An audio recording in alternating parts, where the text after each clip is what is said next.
Prime Minister Mark Carney is returning to Ottawa after what he called a constructive first meeting with U.S. President Donald Trump.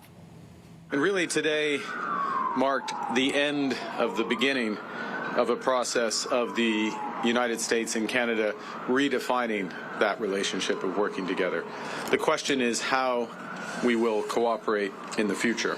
It's a big question. While Trump's tariffs remain in place, the Prime Minister says he feels better about Canada-U.S. relations after the White House meeting. For more on what the talks could signal and what happens next, we are joined by Fen Hampson, Professor of International Affairs at Carleton University. Welcome back to your morning. Good morning, Anne-Marie. Well, before I get your assessment, I just want to read to everybody what President Trump had to say about the meeting about 12 hours ago, so around 7 p.m., said it was a great honor welcoming Prime Minister Mark Carney to the White House today with a link to their YouTube page. What's your assessment of the Prime Minister and really Canada's relationship with the U.S. After leaving the White House compared to when they walked in?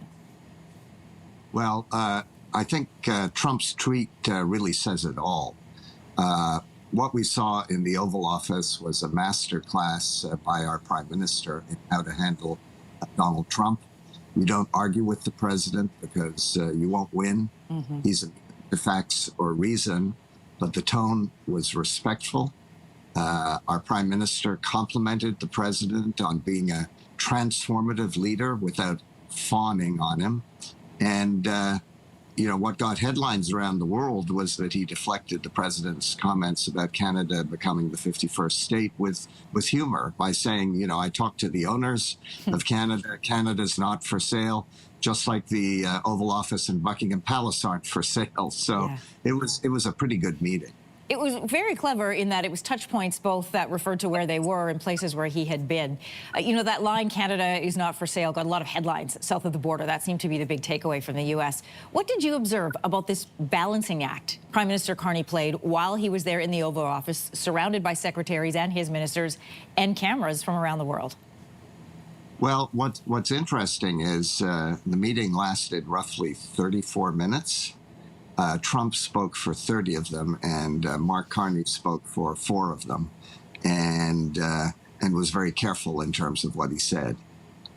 What struck me was that Donald Trump respects him in a way that he did not respect Justin Trudeau, and he was obviously impressed that Mark Carney brought the Liberal Party back from the political grave. He talked about that, and that resonates deeply with Donald Trump's own political revival after he left the White House in his first administration. So Trump likes winners. We know this. He likes it on sports teams. He likes it in beauty pageants. He likes winners, and he likes winners to be in his circle.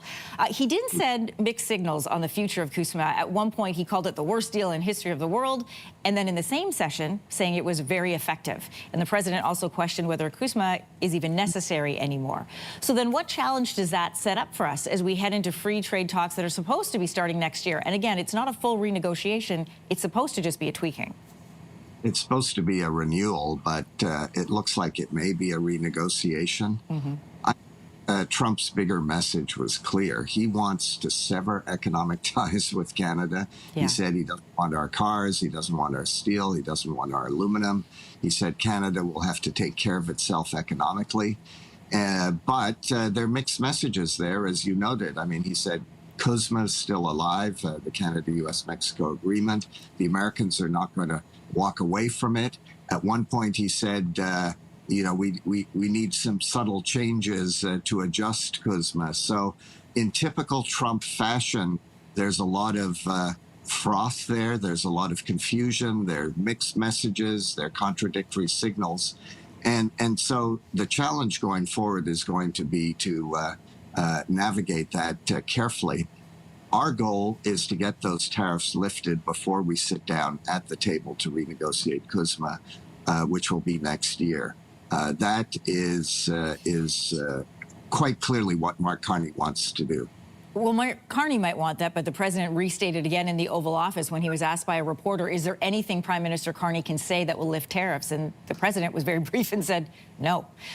The Prime Minister saying afterwards these talks between Canada and the U.S. are going to continue. Their next scheduled meeting is at the G7. That's in Kananaskis in June. So what are you watching for in the weeks between now and then?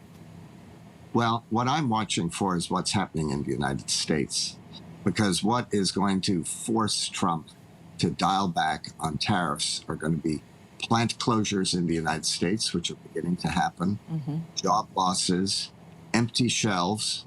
We're already beginning to see some of that happening. The heads of Target and Walmart met with the president and said, the tariffs on China and other U.S. trading partners are going to mean empty shelves in a couple of weeks. And it's that domestic political pressure that is going to force Trump to lift some of his tariffs, or at least to reduce them. It's not what Mark Carney says to him. And I think that's the reality of the situation. I think our government understands that.